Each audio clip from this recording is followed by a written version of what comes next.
आज का विषय बहुत गंभीर है। सोते समय की 5 सबसे बड़ी गलतियां जो जीवन को तबाह कर सकती हैं। बेटा, दिन में किया गया पाप मनुष्य को धीरे धीरे गिराता है, लेकिन रात की लापरवाही सीधा जीवन की जड़ें काटती है। क्योंकि रात केवल आराम का समय नहीं है। रात वो समय है जब आत्मा शरीर से संवाद करती है। रात वो समय है जब भगवान की कृपा का द्वार खुलता है। रात वो क्षण है जब शरीर विश्राम करता है, लेकिन मन, आत्मा और भाग्य निर्माण करते हैं। और अगर उस पवित्र क्षण में तुमने गलतियां की तो प्रभु की कृपा का दरवाजा भी बंद हो सकता है। तो अब ध्यान से सुनो, 5 सबसे बड़ी गलतियां जो सोते समय नहीं करनी चाहिए। पहली गलती, बिना प्रभु का नाम लिए सो जाना। बेटा, सारा दिन भले ही व्यस्त रहो, मन इधर उधर भागे, शरीर थके, लेकिन अगर रात को बिस्तर पर लेटकर एक बार भी हर हर महादेव ना बोला तो दिन भर की तपस्या व्यर्थ चली जाती है। जब सारी दुनिया सोने जा रही हो तो जो भक्त प्रभु को याद करता है उसके सपनों में भी ईश्वर आते हैं। जो बिना प्रभु का स्मरण किए सो जाता है वो अधूरा रहता है।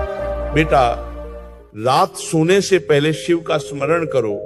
कह दो, हे भोलेनाथ, दिन भर जो किया उसका फल मुझे मिले, परंतु अब मैं तेरे चरणों में विश्राम चाहता हूं। इतना कहकर जो सोता है वो सिर्फ शरीर नहीं सुलाता, वो अपनी आत्मा को प्रभु के पास रखकर विश्राम करता है। दूसरी गलती, बिस्तर पर मोबाइल लेकर जाना। ये सबसे घातक आदत है। दिन भर जो नहीं देखा वो सब रात में देखने का लालच ये मनुष्य को मानसिक रूप से बीमार बना देता है।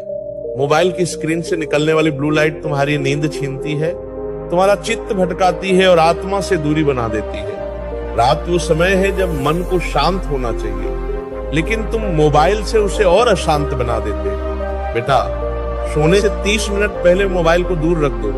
बोलो, अब ये मेरा समय है प्रभु के साथ, वरना मोबाइल तुम्हारा समय खा जाएगा, ध्यान खा जाएगा और धीरे धीरे तुम्हारा जीवन भी खा जाएगा। तीसरी गलती, दिन भर की शिकायतें लेकर सो जाना। बहुत से लोग बिस्तर पर लेटते हैं और सोचते हैं आज मेरा दिन खराब था, उसने ऐसा बोला, मुझे दुहक मिला, मेरे साथ अन्याय हुआ। बेटा, जब तुम शिकायतों के साथ सोते हो तो वो शिकायतें तुम्हारे मन में बीज बन जाती हैं और अगली सुबह वही नकारात्मक ऊर्जा तुम्हारे दिन की शुरुआत करती है। सोते समय मन को शांत करो, सबको माफ कर दो। कह दो, प्रभु, जो हुआ उसे मैं स्वीकार करता हूं, जो नहीं हुआ उसे मैं आपके भरोसे छोड़ता हूं। फिर देखो, रात तुम्हें शक्ति देगी, सपने तुम्हें समाधान देंगे। चौथी गलती, बिना जल पिए सोना। ये बात छोटी लगती है और शरीर के लिए बहुत महत्वपूर्ण है। सोने से पहले एक छोटा गिलास गुनगुना जल पिए। ये आपके शरीर को संपूर्ण विश्राम की स्थिति में लाता है। ये मस्तिष्क की नसों को आराम देता है। और ध्यान रखना, बहुत ज्यादा जल नहीं, बस उतना कि शरीर को ताजगी का संकेत मिले। शरीर एक मंदिर है और जल उसका पहला अभिषेक। रात को दिया गया जल शरीर के भीतर एक ब्रह्मांडीय शांति लाता है। 5वीं गलती, बिना अगले दिन की योजना बनाए सो जाना।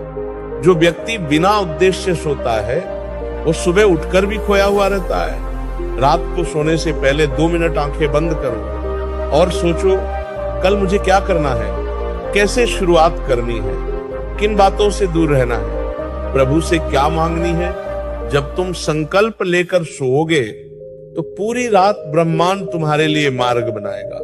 बिना योजना के जो सोता है वो बिना दिशा के नाव चलाता है और दिशा के बिना जीवन सिर्फ भटकाव बन जाता है। अब सुनो, एक भक्त की नींद कैसी होनी चाहिए? एक भक्त की नींद प्रभु के नाम में लीन हो, शांति से भरी हो, सच्चे आत्म विश्लेषण से पहले हो और सुबह एक नए संकल्प के साथ जगे।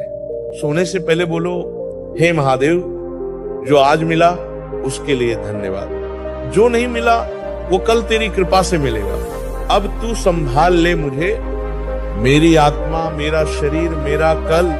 फिर देखो बेटा, रात तुम्हारी दवा बन जाएगी, नींद तुम्हारा साधन बन जाएगी, और सुबह तुम्हारी नई शुरुआत। तो अब संकल्प लो, अब बिना प्रभु का नाम ले नहीं सोऊंगा, अब मोबाइल से पहले खुद से मिलूंगा, अब शिकायत नहीं, सिर्फ धन्यवाद लेकर सोऊंगा, अब जल से शरीर का सम्मान करूंगा, अब बिना योजना के कभी नहीं सोऊंगा। और जब ये 5 बातें तुम्हारी आदत बन जाएंगी तो जीवन बदल जाएगा।